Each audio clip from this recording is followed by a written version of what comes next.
unfair to think that all you have to do is capture them singing and then make sure it just sounds nice in the movie, but re-recording and getting all the sounds to perfectly intertwine is a very hard, difficult task. How does this compare to all the 25 other nominations you received in your life? And was this any harder? By far the best. By far the best. There's a genius production mixer called Simon Hayes who recorded all the sound on the set. And I worked with him first on Les Miserables. We've worked together on a few films since. He captured, the genius of him was capturing all this sound. Then you put the genius of two vocals with Cynthia and Ariana. What am I going to do? All I can do is mess it up in that one. It was so much fun to play with. John Marquis, who did all the sound effects work, we worked together. And it was just a complete labor of love, you know. It just was, listening to that orchestra in London was unbelievable. I got used to the Broadway album because I wanted to get into the DNA of the songs and understand the balance, but I threw all that out when I heard the orchestra because this was a brand new thing. And to put it up on a screen like this, we knew it had to have this phenomenal cinematic soundtrack. And I hope that's what we did.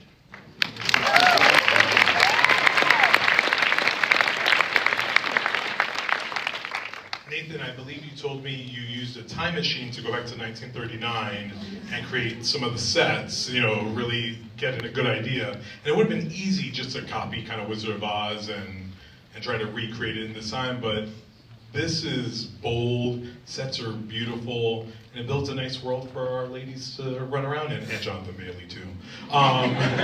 Could you talk about just like where you started in terms of building the sets and making them feel unique to this film?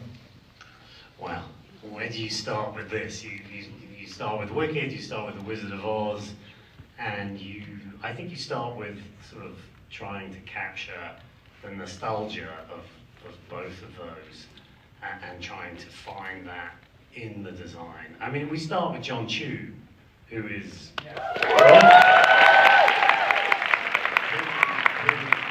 who advises us, who sits with me. We spent a lot of time together in early pre-production, and he sort of downloads his vision of the film, and he really wanted to push. He wanted to push design as far as he could into this magical place. And and getting to build the sets, I mean, I love practical building. It's when you're with all my crews, you know, and sometimes you're in mud and you're building these sets, I find it just overwhelmingly good fun. And with painters and I find it just overwhelmingly good fun, and with painters and sculptors, and you're trying to find the look. And when you build something, you have the art direction period, which is sometimes 15 weeks. So you get to change and manipulate. With physical build, you get to change it like a piece of sculpture. So you get to enjoy the process of finding the best possible image with the best possible finishes. But you can't, I don't do it alone. I have a ginormous department. And that producer there, Marc, exceptional producer, without him backing me, it's Marc. Exceptional producer, without him backing me, it's Marc. Exceptional producer, without him backing me, it's very, very difficult these days to do this kind of practical building. And so you have to have the support of someone like Marc, who goes to task and gives me the ability to move forward. Someone like Marc, who goes to task and gives me the ability to move forward. Someone like Marc, who goes to task and gives me the ability to move forward. Thank you.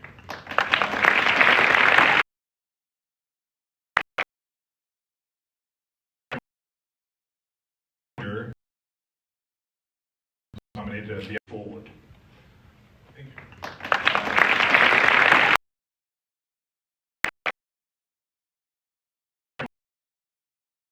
you. Nominated at the Oscars.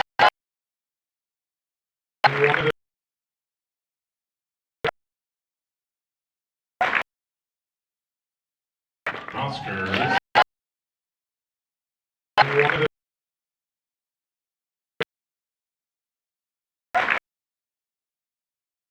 Pablo. Oscars.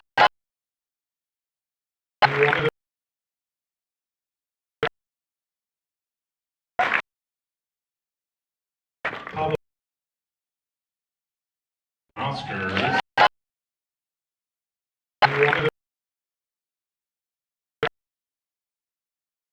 You do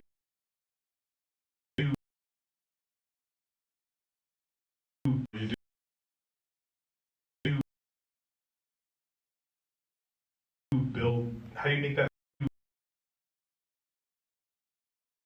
build, how do you make that look so it's your imagery, it's for you to put together, or were there much harder ones? I think the whole movie was difficult to do, but it was a pleasure to work on it. Actually, there are no visual effects in the whole movie. The way you may think about it, the way we did it is, and it's all credit to everybody that is working here. It's an incredible vision of making visual effects part of the storytelling, and we're completing the stories that we're trying to tell in the movie, and it's also a credit to John Chu, the way he thinks.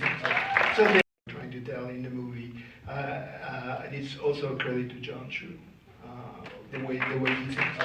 So it's great because also the idea is that you don't really know what we did and what production design did and what everybody's doing. We're all working together in collaboration to tell. And what production design did and what everybody's doing, we're all working together in collaboration to tell what did and what production design did and what everybody's doing, we're all working together in collaboration to tell what did and what production design did and what everybody's doing, we're all working together in collaboration to tell one story. In collaboration to tell one story.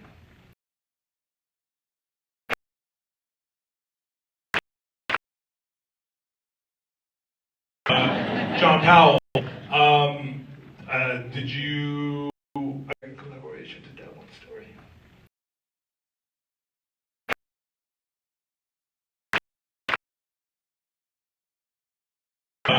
John Powell, did you...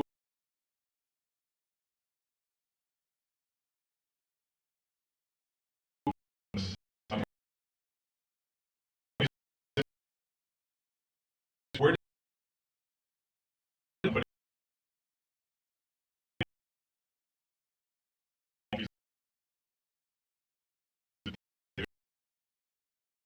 Right there.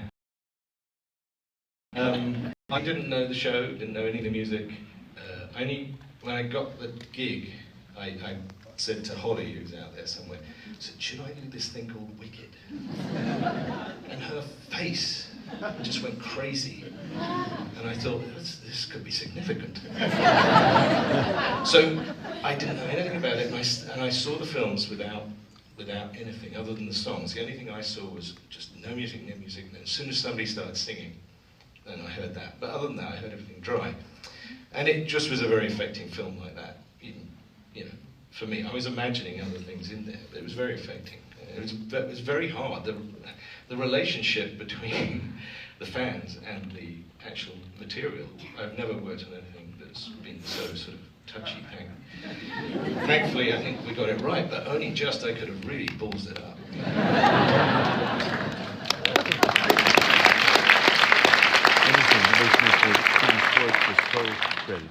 The next two people, I'm going to give you a preview. I have to apologize to both of them for different reasons, so bear with me. Myron, I'm going to apologize to you first. I have a thing when I watch movies, and I say, why are you over 2 hours first? I have a thing when I watch movies, and I say, why are you over 2 hours. Why? And then I sat for Wicked. I said, oh, I get it now. You made it so much better, and it doesn't feel like that at all. It really just, it soars, it flows. You're really good at this editing thing. It's like, it's really extraordinary to watch, but how difficult was it for you to keep that pace, knowing that this is only the first act of a very big story that's told on Broadway? It's very difficult. I mean, you start with a 4-hour cut, and then you start to whittle away at it, and you make a lot of mistakes, and you cut out the wrong scenes, and you cut out the wrong performances, and then you put them back in. And then you find these amazing moments that John captured with Cynthia and Ari, and he always says, I'm capturing butterflies. Or he's giving me spices to make and the ingredients to make a beautiful meal, and I just keep reworking, and the pace of the film just starts to emerge, and we worry about it because the studios are worried about it, and then Marc protects us, and we just try to make the film we need to make, and we believe in making a scene like the Ozdas Ballroom be the pace that it is, because if it's not earn the emotion through making people feel awkward and uncomfortable and earning this friendship, then the rest of the movie doesn't matter. So I've cut the 1.5-hour version. I could show that. No, I'm not going to show that. But I've cut every version that I could think of as much as I could to unearth the different versions that are shorter and versions that are half black and white. There's versions that are upside down. There's just every version. But I try my best to let the film speak to me, and then it's going to be whatever it is. And if I hear 2 hours and 40 minutes one more time, I'm going to scream. But I really believe in that the movie is what it is, and you have to listen to it as an editor and not get in the way of it. And you were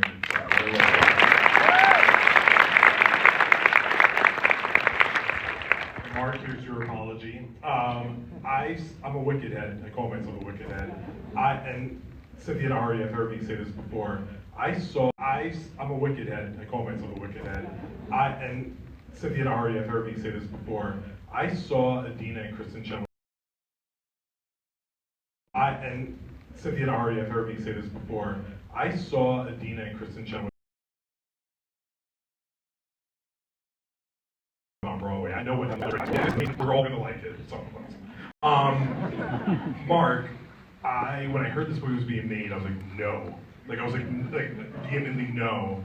And then Marc, when I heard this movie was being made, I was like, no. I was like vehemently no. And then nicely, and you succeeded, sir, and I'm sorry that I ever doubted you, because it's very well done. Very well done.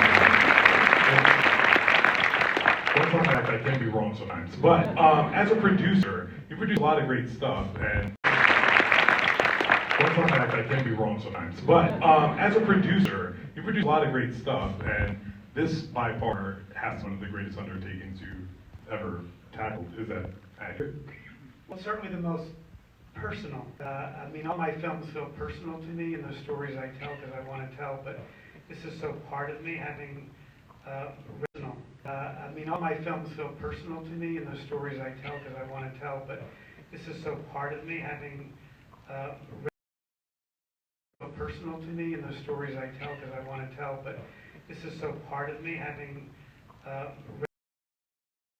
personal to me, and the stories I tell because I want to tell, but this is so part of me, having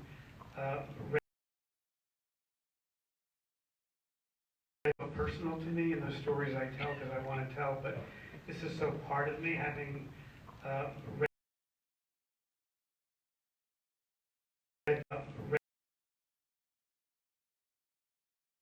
read this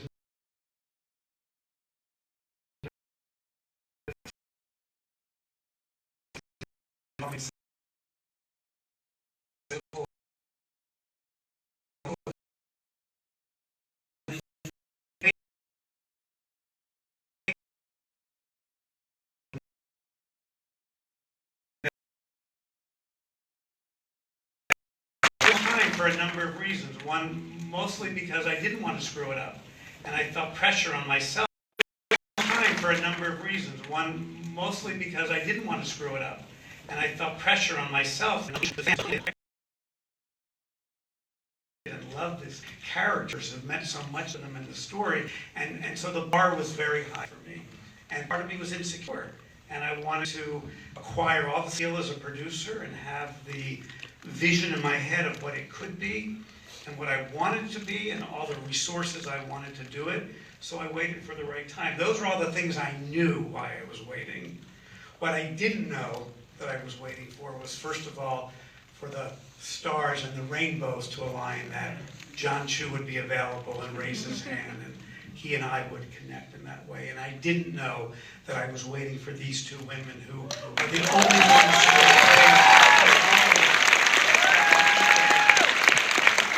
if I can indulge myself just for 1 minute, indulge me, because to get to work with these group of artists, all of whom undersell themselves.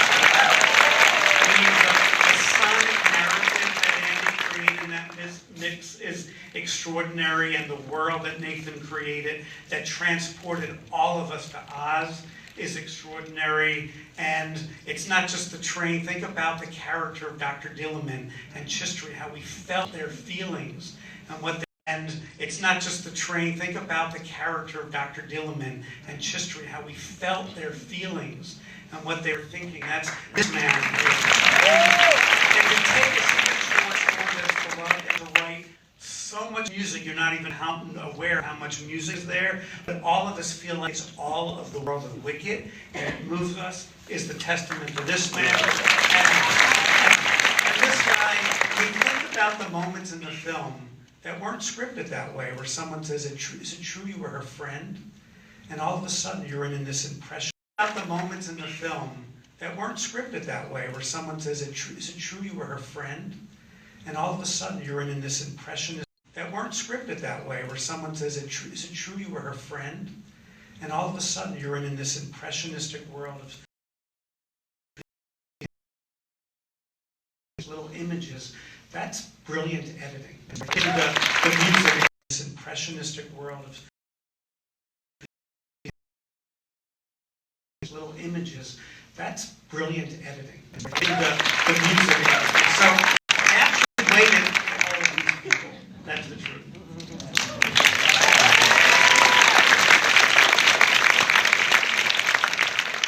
You were waiting for me to moderate. Yeah, thank you. No, you forgot. It's fine. It's Grande. So I had to. Yeah, let's get it out. It's easy to say, and I'm guilty of this. It's easy to say that this is the role you were born to play.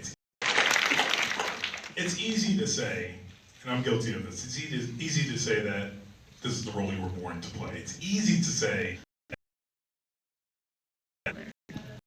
but this is the role you were born to play. It's easy to say, but this is the role you were born to play. It's easy to say, but if you're a wicked head like I am, then when you listen to No One Wants to Wait, there is some lifting being done in that scene. And from the shot, I was like, this is different. This is not, you don't get to see this on Broadway. You don't get to see each shot. I was like, this is different. This is not, you don't get to see this on Broadway. You don't get to see this type of acting.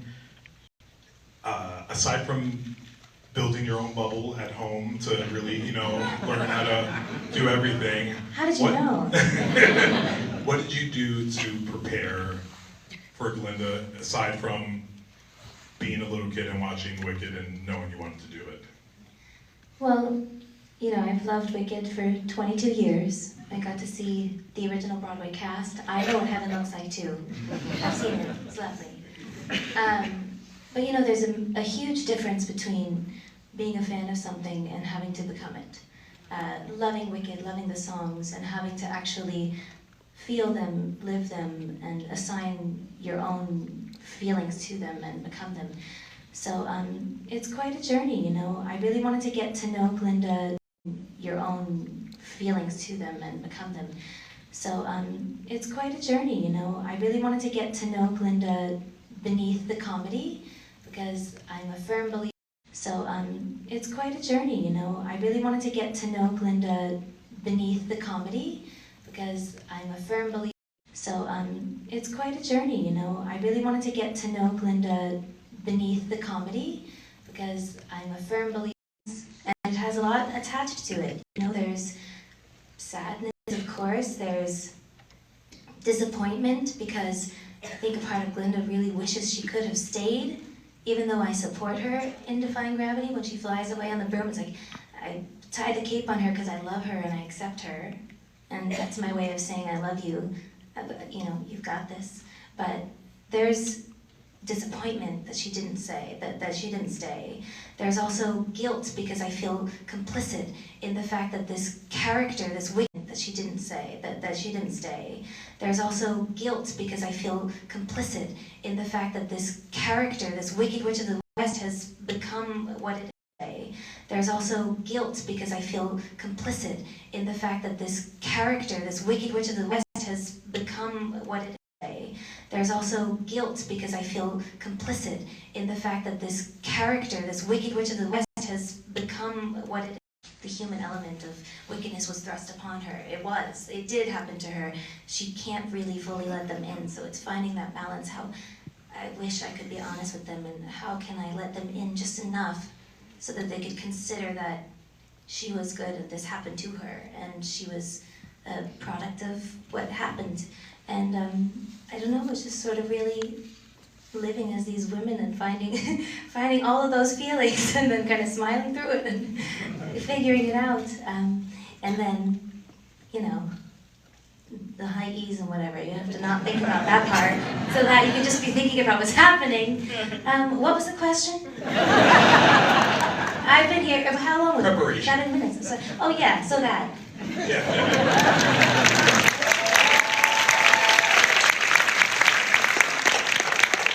And you got an Oscar nomination for it.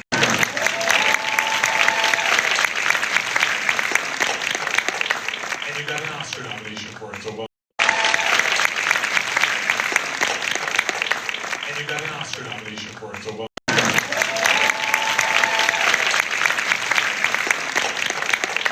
And you got an Oscar nomination for it, so well. Whatever.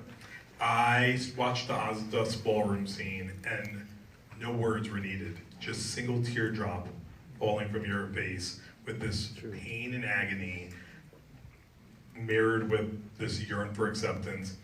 Maybe one of the best acting moments I've seen in your career yet, and it didn't even need words.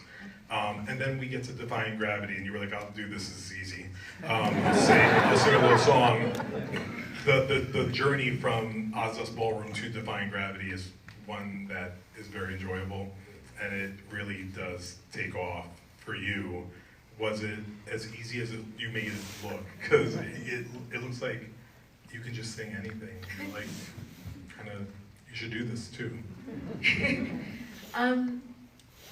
It is not as easy as it looks, but I want you to feel like it's easy. I want you to be able to relax and to go with her on that journey. I think I want you to feel the pain that she's feeling, because the pain that she is feeling is real to me. It comes from a very real place.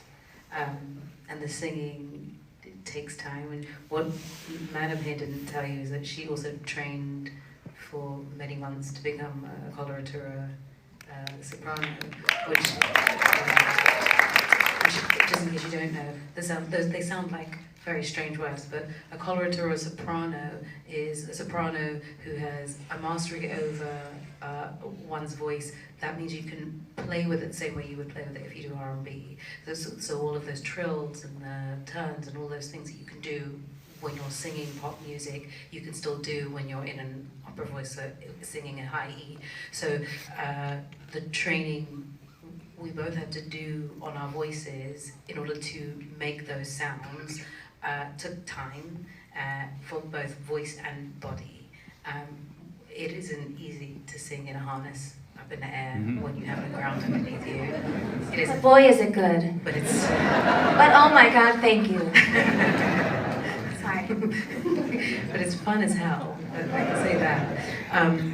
But I think that those things don't permeate if you don't go through the hard work, you know? And this is going to sound very sadistic, but I really love the work that goes into it. Like, I like how hard I have to work to get there, because when it lands, there's like a real thrill, like no other.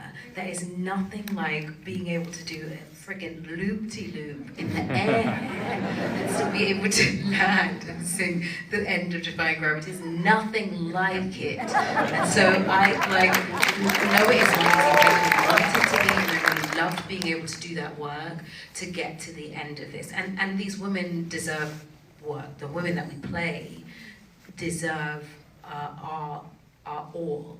And so we threw ourselves into it, whether it was a 2 a.m. wake-up call, a 5 a.m. makeup call, a workout for 2 hours, and like literally I would send her voice notes of the sound of my treadmill, which she has saved. I know she has that. Like, and she would send me voice notes and I would hear her on her treadmill. You know, we were working, or she's just coming out of Pilates, or like this is the constant thing that we would do to make sure that both mind, body, and soul were ready to play these characters, and it really was a physical and vocal job for us to go through. But why else would we not? Why would we not? This is, you know, it calls for it. These are the moments that call for it, and they call for you to call on the things that you've been through. They call for you to be brave enough to access all the pain, any pain that you've been through. It calls for you to tap into any shame that you've been through, any moments of feeling ostracized or lonely, because the Ostos Ballroom doesn't work if those tears don't feel real, if those tears don't come from a real place. And it doesn't work if the fear of being rejected doesn't come from a real place. So all of that work is real, but you shouldn't see it, you should just feel it. You should just feel, you know?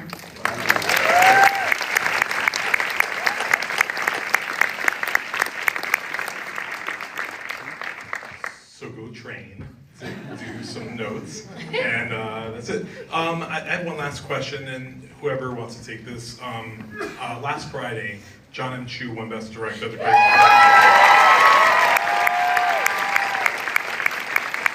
Best thing ever. It was the best thing ever. However, he's letting go to his head. He's not here today. So I would like someone to say something very nice about John M. Chu and what it's like to work with a guy who just loves movies. And that's not always a given from directors. But the dude really, really loves fucking movies. Like, he really does, and he pours his heart into everything. And watching him win was a delight, and they're leaving this part out. Everyone cried at the table, like instantaneous. And not just Bowen, everyone was there. But say something nice about John M. Chu. I know it's hard. I want the girls to take it, but let me just say, first of all, that was the most joyous moment, probably, of the journey. You know, for me, it was always going to be hard to give over to someone's dream of something that had been in my head for so long, and from the moment I met John, not just the love of movies, which is very real, the love of Wicked and what it was for him, which was so meaningful to me, but his imagination and his vision and his point of view are extraordinary, and his ambition genuinely reaches over the rainbow. And all of that talent is only exceeded by the size of his heart. Which, when you do Wicked, which is all about humanity and human connection, when people are so different or outside, or when someone's misrepresenting the truth to you, is what it's all about. And so I love that man for all those reasons, and his talent is is extraordinary, and there is none of us here without what he gave to all of us and this film.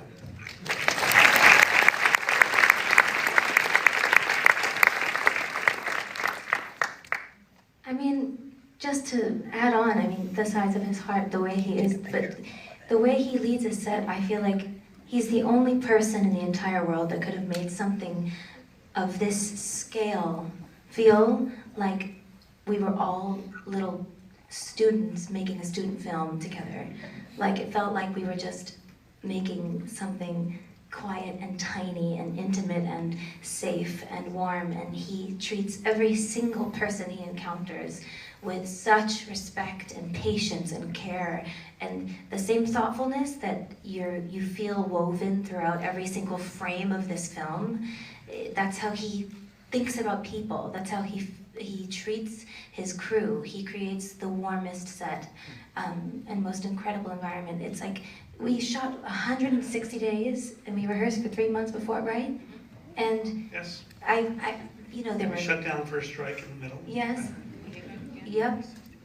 And there was never, I can't think of a time I saw him anything but grateful, motivated, excited, happy, grateful, kind, patient.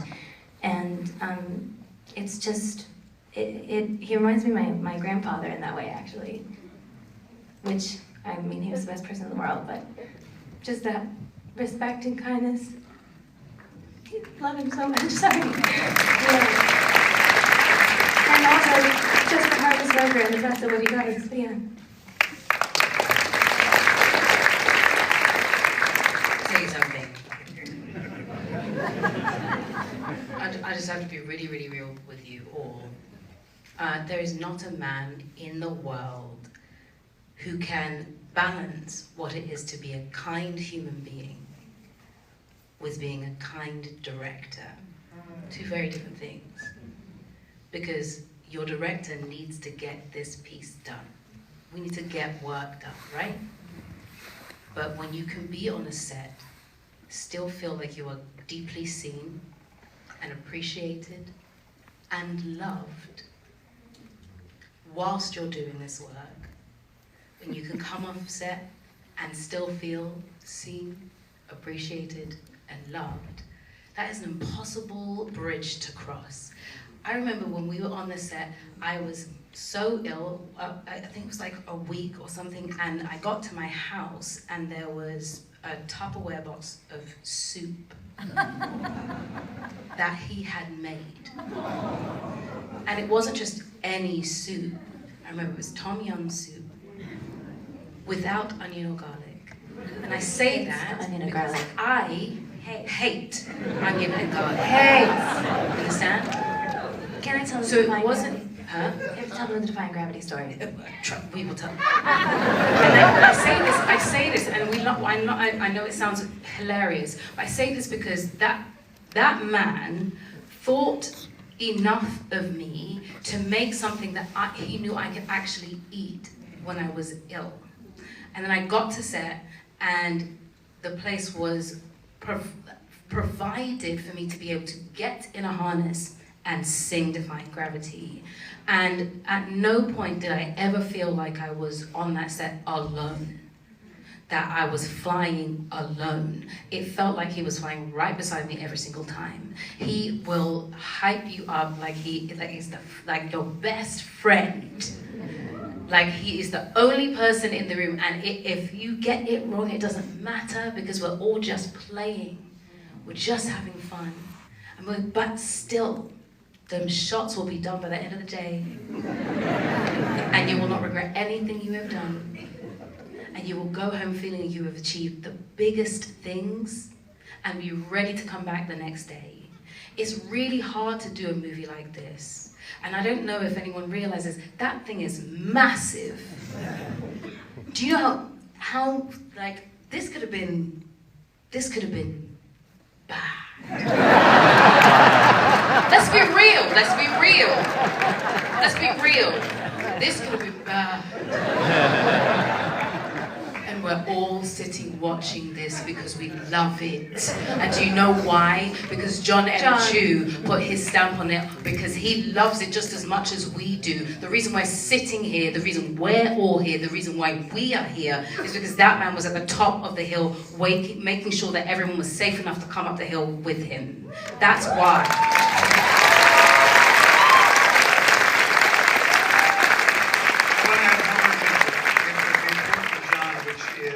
Because it's a very challenging time that we're living in, and the world is very challenging. And this was a very arduous shoot and journey of many years.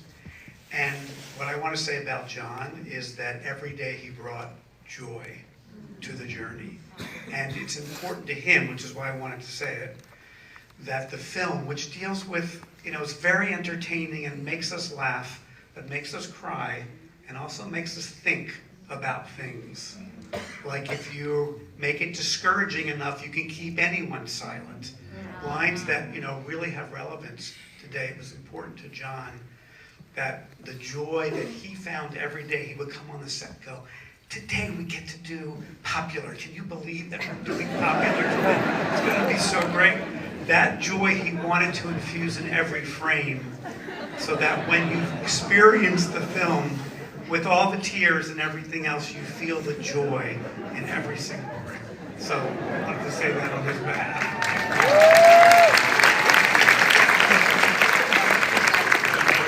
And he has 4 children. 4 under 10. Are you joking? He had 3. So sorry. He had 4. Wait, the onion story about defying gravity. Tell him. Can I please? You can tell. Sorry, Clayton, do we have It's to go? not my fault. No, you go. I'm sorry. We're having a good time. Anyway, it's a long story short.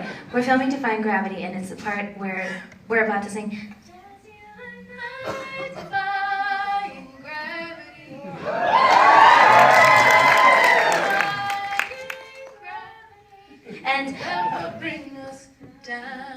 And 2 things happened right before that shot. Right before that shot, we had broken for lunch, and for some reason, the lunch that day had so many onions in it. And Cynthia was like having a heart attack. And also, the steamer had burnt my butt cheek when my skirt was being Literal imprints. So just know next time that you see the broom shot and we're seeing that moment together. I'm suffering through smelling so many onions. We come back from lunch and she goes, "What is this, an onion farm?" And my ass cheek was burning. So next time you see that shot, picture, there was an ice pack in between takes and onions that she was suffering from. And that's our story.